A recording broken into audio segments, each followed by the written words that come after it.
How's it going, everyone? Hey, this is Ron. I'm on my long weekend. Happy 4th of July to everyone. I hope everyone had fun. I literally had nothing to do, but I wanted to make sure that I put a bunch of things on my to-do list as I get ready for my work week. And one of the things was just to get a video out. I mean, I have the camera equipment now. I have the time because there's a lot of things closed. And more importantly, I have this idea I need to share, if only with myself. But if you too are someone that's new to understanding politics or how the world is the way it is, and you want to know more, you have to do it bit by bit. And so this is a little introductory idea to help you out. And today's topic I want to talk about is ideology. Now, this is a word I might have heard in passing maybe a couple years ago, and it's all it is an extension of the word idea, or you can think of it ideal. But with these, it's the best way I can explain it to a normal person, right? A layman like myself in this realm is it exists in our head. All right. It's an idea. It's not necessarily reality. It's just something that exists in our head. And for a lot of people, we take that idea, a lot of political movers and leaders, they take that idea and then they make their reality reflect that idea in their head. And so that's where the word ideology comes from. In terms of the official definition, well, here's, what Google says. A system of ideas and ideals, especially one which forms the basis of economic or political theory and policy. And, it's an election year. It's 2020. I'm not picking sides. I think all sides should be heard. Not necessarily agreed with, just heard. Especially when there's a whole lot of people that agree with that. But they both candidates or every candidate has their own ideology and their policies on whatever economics, immigration, taxes, trade are going to reflect those ideas, that ideology. But maybe that's a little too heavy of an example. I think maybe that's the main barrier to understanding politics in the first place. So I want to take it down a notch, and I want to hit you with a sports analogy or a sports statement. The late Kobe Bryant was a closer, so that can be an ideology, right? So what does that mean? Kobe Bryant, and when it comes to the game-winning shot, you want to pass to him because he always hits those shots. Okay, that's what he's known for. Now that exists within people's heads because there's actually a lot of shots he's missed. I think he's about, don't quote me on this, but about 30% on those shots. Those shots in the last, 10 seconds to take the lead or to tie the game, all right?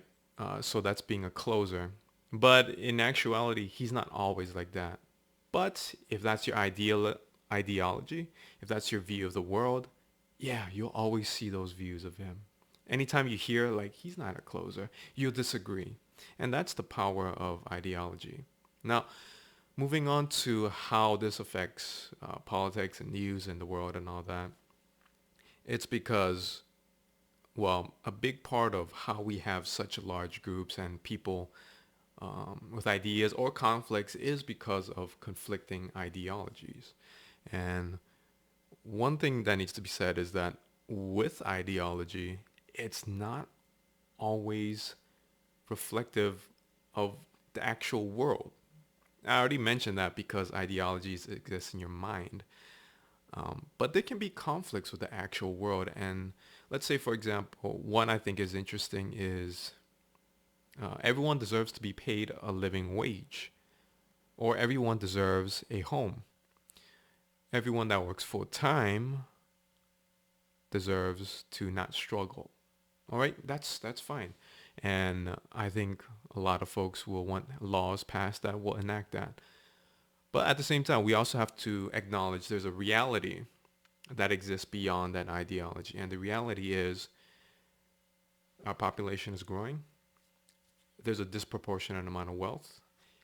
And with housing and wages, there's not 100% control that we have. Sometimes it's determined by, the market, or, what people are asking, what people are looking for, and how many people are asking and looking for that.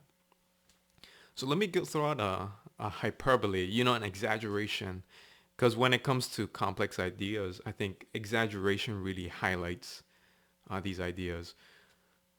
All right, so I I did my undergrad in business and administration. One of the most funnest classes, most the funnest classes was economics, and there's a certain uh, a rule when it comes to minimum wage, and that is there's a cause and effect to increasing or decreasing the minimum wage. So right now, I think in my home state of Hawaii, it's about $10. And here, I think it's $12. In Seattle, it's 15.50. Those are set by the government, and everybody wants a higher minimum wage, and that's fine.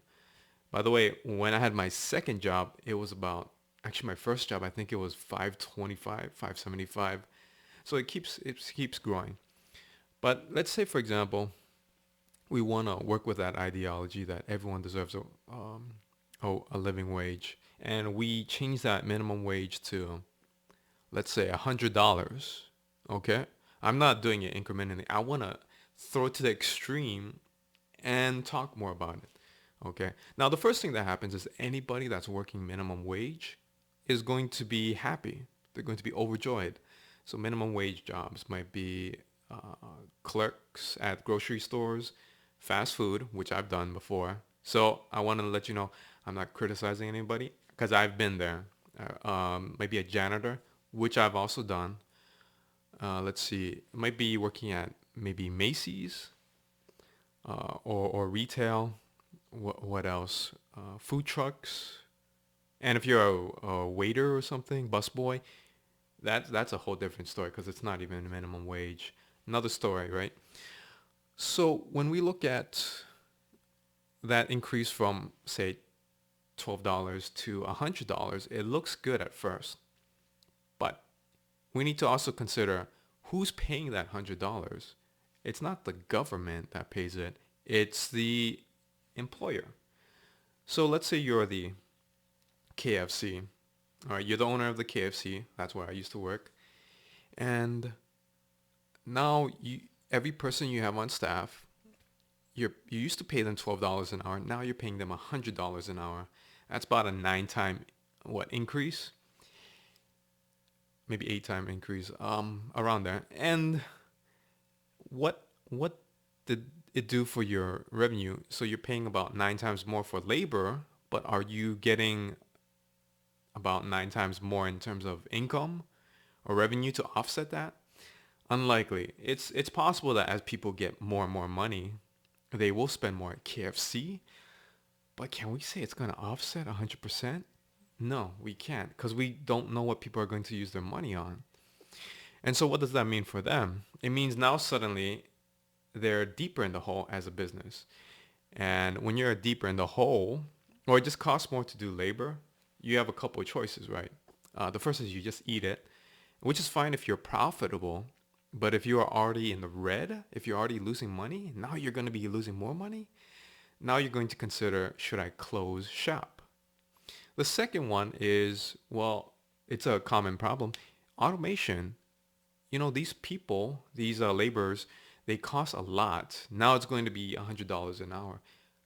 Maybe I should invest in a machine, because with the machine, all you have to do is pay for the mechanics and installation and the electricity, but they're going to run themselves.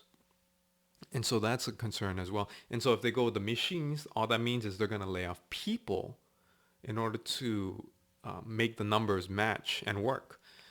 And what else is a problem? Well, if it's $100, there's going to be a lot of people that want to work in minimum wage. In fact, if you're earning $100 per hour, you're making more than me. And I think most Americans actually who have, I don't know, 10 years of seniority at their job, have a bachelor's degree, master's degree, 100,000 or $100 an hour. Let's see what that's annualized. An hour. All right.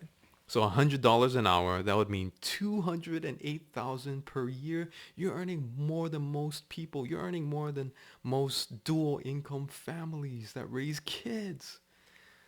Okay. Again, this is just an example. So people that earn less than that, especially salary, they're going to literally, a lot of them are going to just quit their job and work in a job that'll pay them more. Especially if you're working a job maybe you don't necessarily enjoy, and you say, if I'm not going to enjoy my work either way, why not take more money? So what does that mean for the job market? It's going to be more people, more applications for that one job at KFC or Macy's or janitoring. And so now you have more competition for that higher wage, more competition. And also it means the employer might have to lay off people because they can't afford to keep everybody on staff. So once seemed like a good idea, right? The ideology, $100 minimum wage.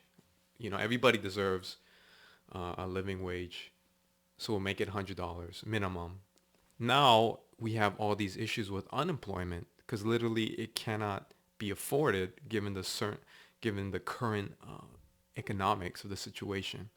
And furthermore, I think also another issue is down the line, what impact will this have? Inflation, deflation, in terms of people valuing their jobs, in terms of people uh, wanting employment, in terms of people being able to be employed, in terms of people maybe not choosing to open up their business, all those different things. And so the importance of ideology, it's fine. I agree with that idea too, but it needs to be balanced with reality, the reality of economics. And that's why every ideology, politician, they need to, and the politicians, they speak to the people, and they need to balance that always with understanding of the reality, understanding what would happen, understanding, say, if you do this, then this will be the result in mass for the entire country or the world or the entire system. And and if you want to hear more about things like this, you would definitely want to check out this book or podcast, which I really enjoy. It's called Freakonomics. Stephen Covey and Stephen Levitt, two PhDs in economics, and they analyze these huge macroeconomic trends and ideas. And based on the research, which is very scientific, right? They are not, they don't have really ideologies in economics. It's really studies, statistics, numbers, and and all that.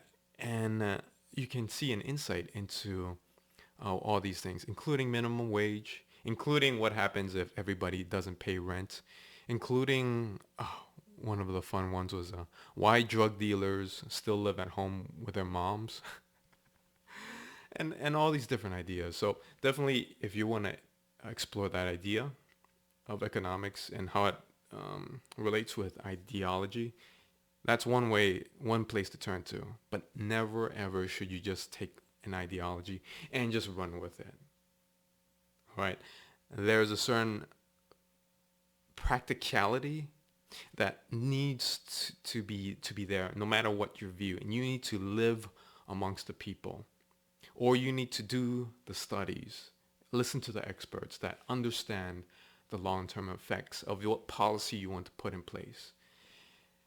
And as someone that's really new to the news, this all really makes sense. So again, that's the first lesson in terms of understanding the world. Understand ideology, understand what it means, understand why people talk about it, and understand the importance of matching it up with reality.